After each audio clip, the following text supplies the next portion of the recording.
Germany में चल रहा है एकदम एक्सट्रीम कोल्ड अभी, ठीक है। और अगर आप जर्मनी में रह रहे हैं या जर्मनी आने का प्लान कर रहे हैं तो ये वीडियो आपके लिए बहुत ज़्यादा हेल्पफुल होने वाली है और इसीलिए मैं ये वीडियो बना रही हूँ। तो प्लीज़ इस वीडियो के अंदर आगे एंड तक बने रहिएगा। तो है एवरीवन, मेरा नाम है अलीशा और मैं बर्लिन में रहती हूँ। और आज की वीडियो में हम बात करेंगे कि कैसे हम इस ठंड से बच सकते हैं और क्या क्या चीज़ें हमें अवॉइड करनी चाहिए, क्या मिस्टेक्स है जो हमें बिल्कुल नहीं करनी है, अदरवाइज आप सिर्फ एक स्टेप दूर है हॉस्पिटल जाने से। तो इन चीज़ों का खास ख्याल रखते हैं और मैं खुद बताती हूँ कि मैं बीमार हुई हूँ, कैसे रिकवर करा है और दवाइयों का क्या करना है, क्योंकि ये बहुत इंपॉर्टेंट है। स्पेशली अगर आप इंडिया से जर्मनी आ रहे हो तो किन किन चीज़ों का हमें खास ख्याल रखना है, कौन सी दवाइयाँ लेकर आ रही हैं। तो ये चीज़ तो हमें पता है कि यूरोप में बहुत ज़्यादा ठंड पड़ती है, स्पेशली वो भी जब अगर हम दूसरी कंट्रीज से आ रहे हैं, कंट्रीज जैसे इंडिया या हमारी कोई भी एशियन कंट्रीज से आ रहे हैं, स्पेशली साउथ एशियन कंट्रीज।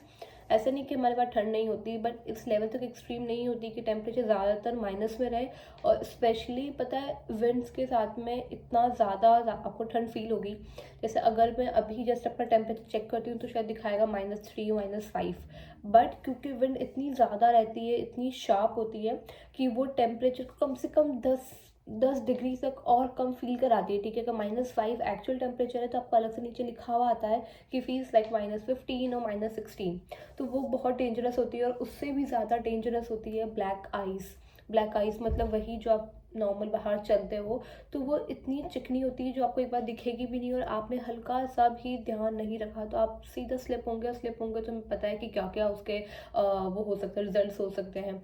तो हमें ब्लैक आइस से बचना है और स्पेशली जो ठंड होती है, ठंड मतलब जो हवाओं चलती है उनसे बचना है। क्योंकि कल ही मेरे साथ एक बहुत बड़ा हादसा हुआ था। मैं कल ब्रेड वगैरह लेने के लिए बाहर गई थी। टेम्परेचर शो करा था -5 और -6, जो कि शाम के 5-6 बजे के आसपास होगा। मैंने वीडियो नहीं बनाई थी क्योंकि मेरे कुछ पैरों में लग रही है तो मेरा थोड़ा मूड सही नहीं था, दर्द था उस वजह से।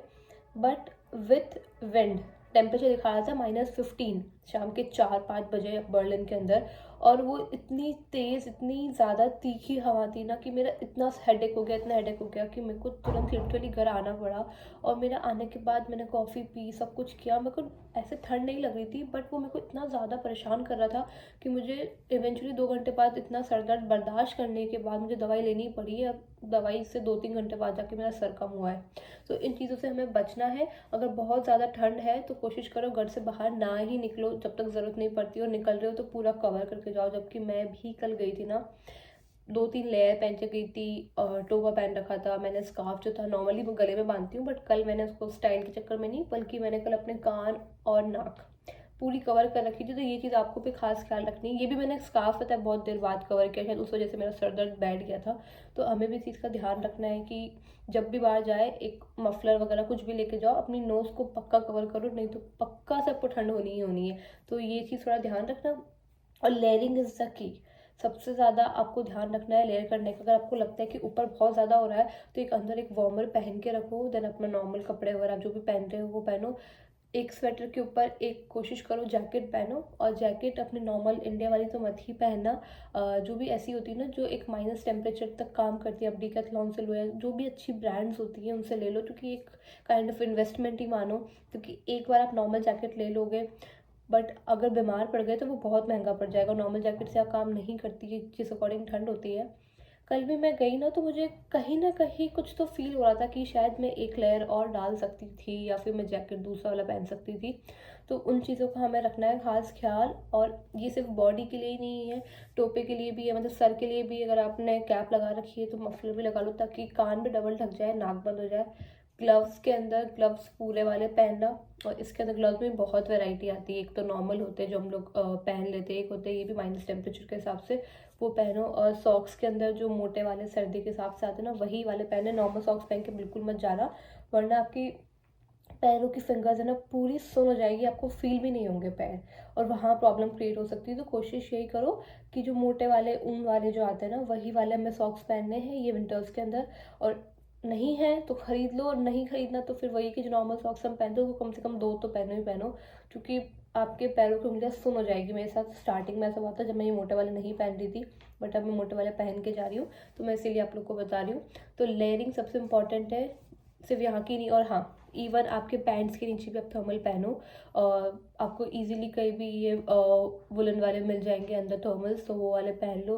गर्ल्स के लिए इवन अपन वेस्टर्न भी पहनते हैं ना, तो उसके अंदर पहनने के लिए भी जो हमारे टाइट्स वगैरह आते हैं, उन टाइट्स के अंदर वार्म वाले मिल ही जाते हैं, तो वो हम पहन के ही चलना। मतलब बिल्कुल भी रिस्क मत करना। मेरे साथ तो हो चुका है, बीच में भी मैं इतनी ज़्यादा बीमार हो गई थी ना, मेरी सारी दवाइयाँ यहाँ ख़त्म हो चुकी है जो मैं इंडिया से लेकर आई थी। तो बहुत मुश्किल है इंडिया से दवाई मंगवाना भी, क्योंकि हम लोगों ने वहाँ पता कराया था, तो वो बता रहे थे कि कुरियर वाले की बहुत ज़्यादा स्ट्रिक्ट रूल्स होते हैं दवाइयों को यहाँ से वहाँ भिजवाने के अंदर। तो ये वाला सीन है कि अगर आप साथ में लेकर आ रहे हो तब तो आप लेके आ सकते हो। उसके अंदर भी शायद I think up to 3 months तक की तो अपन ला सकते हैं विद प्रिस्क्रिप्शन, तो वो लेकर आना। और जो नॉर्मल विदाउट डॉक्टर की लिखी हुई होती है जैसे हम लोग लेकर आते हैं, तो वो एक एक जो पैकेट आता है एक की जगह 2 लेकर आओ, क्योंकि यहाँ की तो दवाइयाँ अलग होती है, प्लस यहाँ पे बहुत माइल्ड मिलती है, ठीक है। तो मेरा एक्सपीरियंस रहा है, और मेरे फ्लैटमेट को भी वो बीच में फीवर हुआ था, तो उन्होंने भी जाके केमिस्ट की शॉप से लिया था, तो बहुत माइल्ड मिलती है। प्लस यहाँ पे विदाउट प्रिस्क्रिप्शन एंटीबायोटिक्स वगैरह भी नहीं मिल रही थी, तो उस चीज़ का ख्याल रखना है। तो जैसे मैं तो ना इंडिया में इतनी हाई डोज देने लग गई थी, क्योंकि मेरे को नॉर्मल जुकाम सही होता ही नहीं है, मेरे को एकदम सब चीज़ चाहिए कि एजिथ्रोमाइसिन भी मैं लेती हूँ, और सेफेक्सिन वगैरह ये होती है ना एंटीबायोटिक्स, वो लेती हूँ। वो ये सब चीज़ें यहाँ पे बिना डॉक्टर के देते नहीं है, तो बिना डॉक्टर के आप डॉक्टर के पास जाओगे कैसे, क्योंकि अपॉइंटमेंट नहीं मिलता है इन चीज़ों का। तो उस चीज़ से बचने के लिए कोशिश करो कि जितनी आपको पता है कि इन दवाइयों से ही मैं ठीक होऊंगा कोई भी पर्टिकुलर बीमारी के टाइम पे, आप साथ में कैरी करें, डॉक्टर से लिखवा के लेकर आए, क्योंकि बाद में लाना ले जाना बहुत मुश्किल हो जाएगा, आप कुरियर करवाने में भी दिक्कत आती है। और ये मेरा एक्सपीरियंस है। अगर आपने किसी ने मंगवाई है, कोई और तरीका है दवाई मंगवाने का, कोई भी फॉर्मेलिटीज़ होती है, एक बार आप मुझे कमेंट करके बता देना, ताकि मैं उस तरीके से दवाई मंगा सकूँ, क्योंकि ये दवाइयाँ बहुत सही में इंपॉर्टेंट होती है हमारे लिए। तो ये था लेयरिंग का, ये था दवाई के बारे में। आगे बात करते हैं हम लोग बूट्स की और शूज़ की, कि उसका हमें क्या करना है, कैसे करना है, कैसे बच सकते हैं हम लोग बिना गिरे यहाँ पे। तो शूज़ कोई भी फैशनेबल मत लेना, फैशन वाले अलग रहते हैं। अभी हमें ऐसे वाले शूज़ चाहिए होते हैं स्पेशली इस वेदर के अंदर, जो नीचे से स्मूथ नहीं हो, बल्कि उनका जो नीचे का सोल होता है ना, वो ट्रैक्टर कट्स हो या समझ रहे हो क्रिस क्रॉस में हो, ताकि क्या नीचे हमेशा ग्रिप बनी रहे।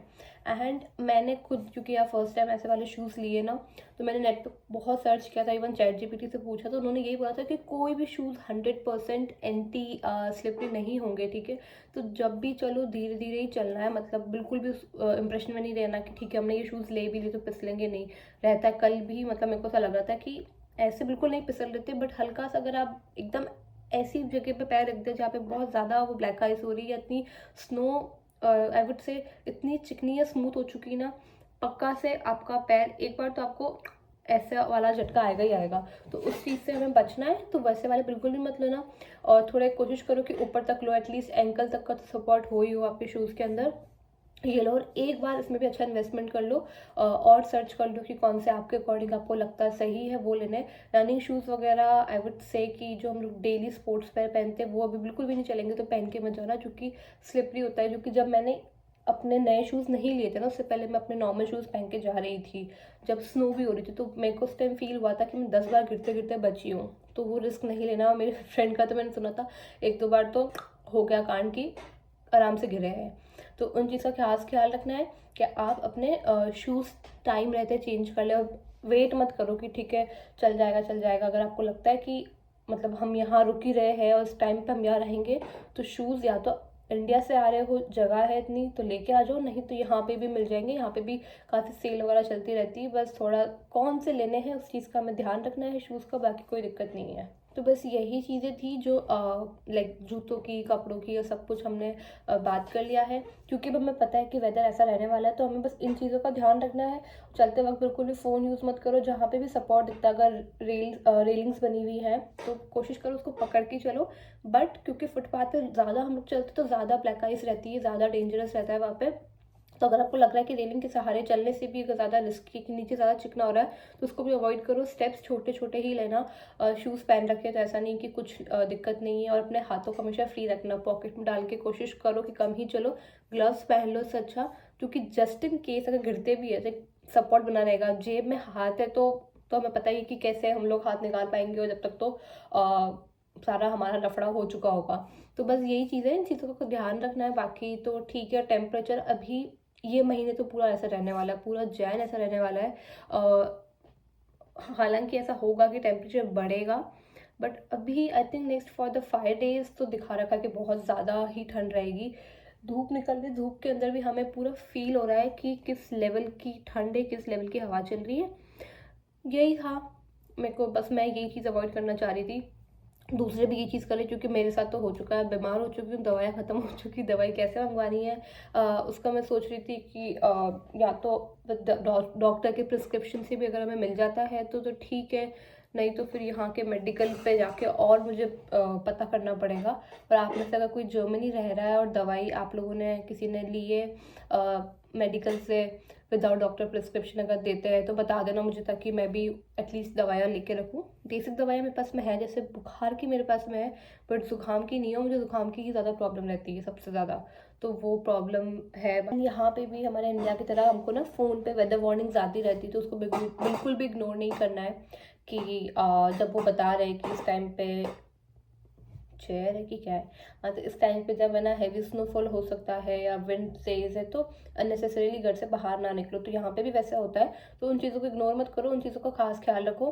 और दिखा रहा है कि आगे 2-3 दिन ज़्यादा रहेगा, तो कोशिश करो कि घर से कम जाओ तो फिर अपना ख्याल रख के जाओ। इस वीडियो को यही कर रही हूँ वाइंड अप। अगर आपके दिमाग में कुछ और क्वेश्चन है और अगर आपको कोई और सजेशन है कि कैसे बच सकते हैं, क्या चीज़ें आपको लगती है और हमें करनी चाहिए, तो आप लोग कमेंट करें, ताकि वो सब चीज़ें सबको हेल्प करें। इवन मुझे भी हेल्प करेगी, हो सकता है मैंने कुछ मिस कर दिया हो या मुझे जानना ज़रूरी है, तो आप लोग प्लीज़ बता सकते हैं। So thank you so much for watching my video. Bye bye.